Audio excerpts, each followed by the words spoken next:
बालाघाट के लालबर्रा क्षेत्र में निर्वाचन कार्य का बोझ एक बीएलओ आंगनबाड़ी कार्यकर्ता की जिंदगी पर भारी पड़ गया। ग्राम बोट्टा अनीता नागेश्वर पिछले कई दिनों से एसआईआर कार्य के दबाव में मानसिक तनाव झेल रही थी। इस बीच ड्यूटी के दौरान तबीयत बिगड़ने पर उन्हें बालाघाट फिर गोंदिया और नागपुर ले जाया जा रहा था, लेकिन रास्ते में ही उनकी मृत्यु हो गई।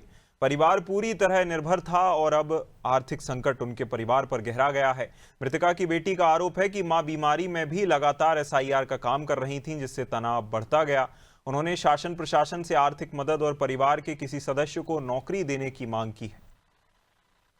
अनीता नागेश्वर है जो आंगनबाड़ी की कार्यकर्ता है, लेकिन उनको फिर बीएलओ का वर्क दे दिया गया था और बीएलओ का वर्क मतलब इतना ज़्यादा है कि और उनके साथ उनको मतलब उसके कारण मानसिक तनाव होने लगा था और फिर धीरे धीरे उनकी तबीयत बिगड़ने लगी और फिर हम लोग उनको बालाघाट एडमिट किया। बालाघाट से फिर हमको गोंदिया रेफ़र कर दी और फिर गोंदिया के बाद में नागपुर रेफ़र कर दी। तो हमको नागपुर में फिर वहाँ पे मेरी मम्मी को मतलब डेड घोषित कर दिया गया।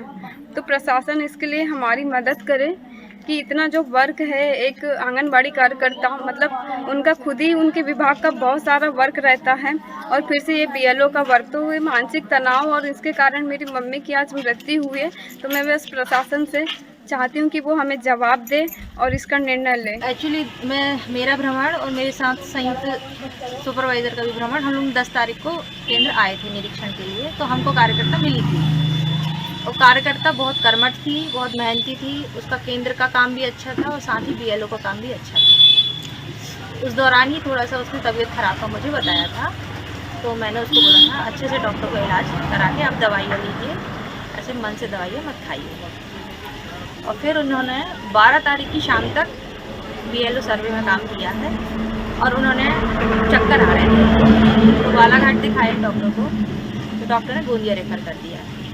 फिर गोंदिया में उनको आईसीयू में एडमिट किया करना पड़ा क्योंकि उनके ऑर्गन अंदर के फेल हो रहे थे। ऐसा हमको उनकी बेटियों ने